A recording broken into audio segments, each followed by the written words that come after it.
জলপাইগুড়ির দিকে নজর রাখা যাক। জলপাইগুড়িতে আইসক্রিমে পোকা, আইসক্রিমে বিষাক্ত রং মেশানোর অভিযোগ। কারখানায় অস্বাস্থ্যকর পরিবেশে আইসক্রিম তৈরি। খবর পেয়ে আইসক্রিম কারখানায় অভিযান। আইসক্রিম নষ্ট করলেন ক্রেতা ও সুরক্ষা আধিকারিকরা। আইসক্রিম কারখানা থেকে নমুনা সংগ্রহ।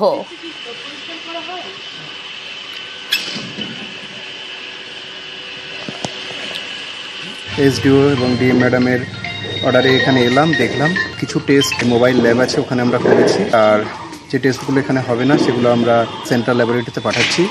সেই টেস্ট আসার পরে আমরা পরবর্তী পদক্ষেপ নেব। তার আগে আমরা যে মালগুলো ভীষণ অস্বাস্থ্যকর পরিবেশে আছে এবং নিয়ম মেনে রাখা হয়নি, প্রিজার্ভ করা হয়নি, সেগুলো আমরা ডিস্ট্রয় করলাম। রং তো আমরা সমস্ত নষ্ট করে দিয়েছি, যেগুলো বেআইনি রং ছিল বা এক্সপায়ার করে গেছিলো। কোনো প্যাকেজিং অ্যাক্ট এরা মানেনি। ইন্ডিয়ান প্যাকেজিং অ্যাক্ট মেনে প্যাকেট করতে হবে, সেটা না করলে আমরা কোনোভাবেই এই ফ্যাক্টরি চলতে দেবো না।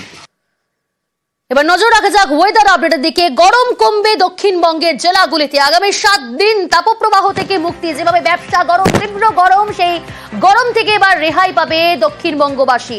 আরো ডিটেলস জানাবে বিশ্বজিৎ রয়েছে আমার সঙ্গে। বিশ্বজিৎ, কবে থেকে বৃষ্টি হবে, গরম কমবে, কি জানাচ্ছে হাওয়া অফিস?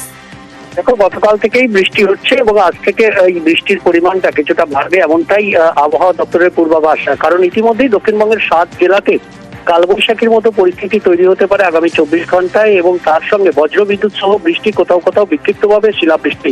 এবং তার জেরে, এই ঝড় বৃষ্টির জেরে এই সপ্তাহ অর্থাৎ সোমবার থেকে শুক্রবারের মধ্যে যে সপ্তাহ, সেই সপ্তাহে কিন্তু তাপমাত্রা বাড়ার তো কোনো সম্ভাবনা নেই, উল্টে 3 থেকে 5 ডিগ্রি সেলসিয়াস তাপমাত্রা কমতে পারে ঝড় বৃষ্টির কারণে। ঝড় বৃষ্টি সব থেকে বেশি হওয়া আগামী 24 ঘন্টায় যে পূর্বাভাস রয়েছে তাতে হুগলি, পূর্ব পশ্চিম মেদিনীপুর, পূর্ব পশ্চিম বর্ধমান এবং বাঁকুড়া, পুরুলিয়াতে বেশি ঝড় বৃষ্টির সম্ভাবনা আছে। ইতিমধ্যেই হাওড়া সহ পূর্ব মেদিনীপুর, পশ্চিম মেদিনীপুরে বজ্রবিদ্যুৎ সহ ঝড় বৃষ্টির আগামী 2 ঘন্টাতে সতর্কতা জারি করেছে আলিপুর আবহাওয়া দপ্তর। দক্ষিণবঙ্গের সব জেলাতেই, কলকাতা সহ সব জেলাতেই আজ থেকে আগামী কয়েকদিন ঝড় বৃষ্টির সম্ভাবনার কথা জানাচ্ছে আলিপুর আবহাওয়া দপ্তর, এবং এই ঝড় বৃষ্টির কারণে তাপমাত্রা অনেকটাই নামবে। 3 থেকে 5 ডিগ্রি সেলসিয়াস তাপমাত্রা নামবে, এমনটাই পূর্বাভাস আলিপুর আবহাওয়া দপ্তরের। উত্তরবঙ্গেও ঝড় বৃষ্টির সম্ভাবনা, ওপরের দিকের জেলাগুলিতে বৃষ্টির পরিমাণ বেশি থাকবে। আগামী 7 দিনে কোথাও কোনো হিট ওয়েভের কোনো সম্ভাবনা নেই। তারপরে হট অ্যান্ড হিউমিড ওয়েদারের কোনো সম্ভাবনা নেই। তবে পশ্চিমবঙ্গের বিভিন্ন জেলাতে মডারেট থেকে সিভিয়ার থান্ডারস্টর্ম হওয়ার সম্ভাবনা আছে। তার সাথে গাস্টি উইন্ড এবং কোথাও শিলাবৃষ্টি এগুলো হওয়ার সম্ভাবনা আছে। কলকাতাতে যেমন আগামীকাল বৃষ্টি এবং থান্ডার শাওয়ার হওয়ার সম্ভাবনা আছে, এবং তার সাথে প্রবল আপনার গাস্টি উইন্ড, ঝোড়ো হাওয়া। ম্যাক্সিমাম তাপমাত্রা আজকে 34 ডিগ্রি, তবে আজকে থেকে টেম্পারেচার কমতে কমতে থাকবে, 30-31-এর মধ্যেই থাকার সম্ভাবনা আছে, এবং মিনিমামটাও 24-25-এর মধ্যেই থাকার সম্ভাবনা আছে।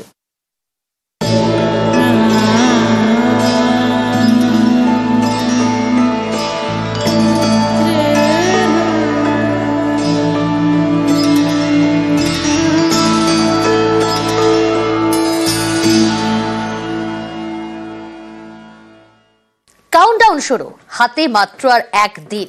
বুধবার অর্থাৎ অক্ষয় তৃতীয়ায় দীঘায় জগন্নাথ মন্দিরের উদ্বোধন। দীঘায় আজ পৌঁছেছেন মুখ্যমন্ত্রী মমতা বন্দ্যোপাধ্যায়। জগন্নাথ ধামে প্রস্তুতি সরেজমিনে দেখলেন মমতা বন্দ্যোপাধ্যায়। আগামীকাল অর্থাৎ মঙ্গলবার মহাযজ্ঞ, আর সেই যজ্ঞে উপস্থিত থাকবেন মুখ্যমন্ত্রী মমতা বন্দ্যোপাধ্যায়।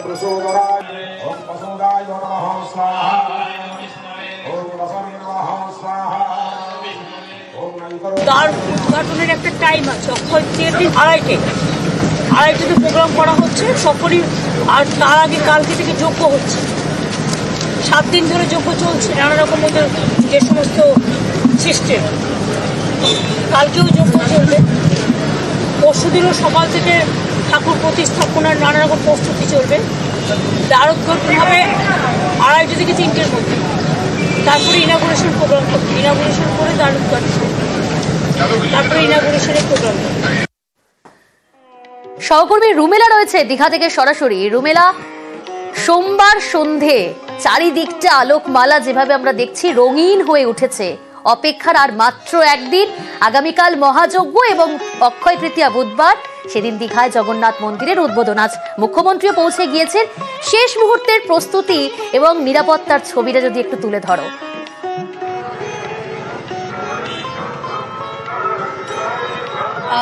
যে ছবি দেখতে পাচ্ছ এই মুহূর্তে তুমি, তোমার মাধ্যমে আমাদের দর্শকরা, সেই ছবিটা আমাদের খুব চেনা, কিন্তু চেনা হচ্ছে শহর কলকাতায় দুর্গাপুজোর সময়।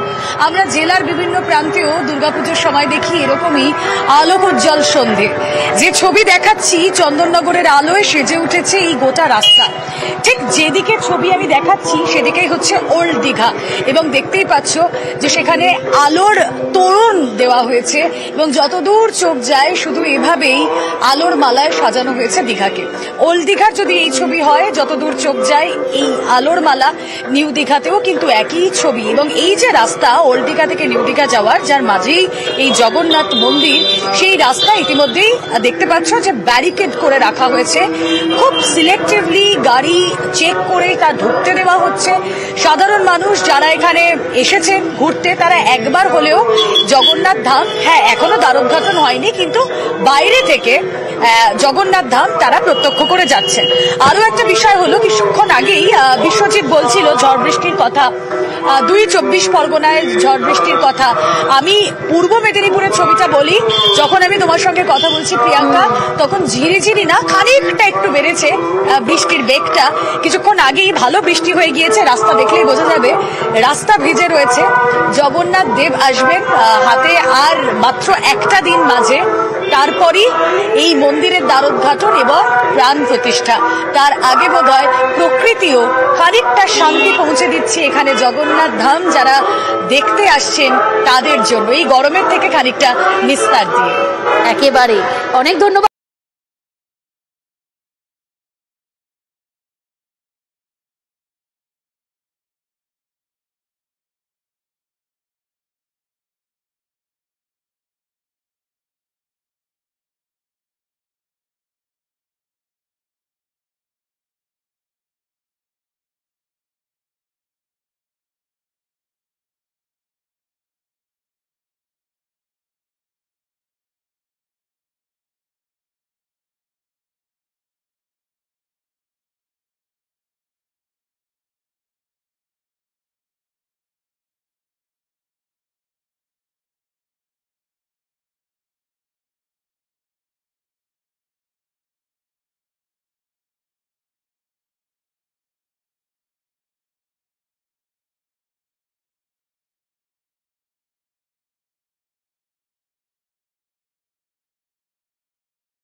বাঁকুড়ার ছাতনার পদ্ম এবং শুশুনিয়ার ধারার জল দীঘার জগন্নাথ মন্দিরে।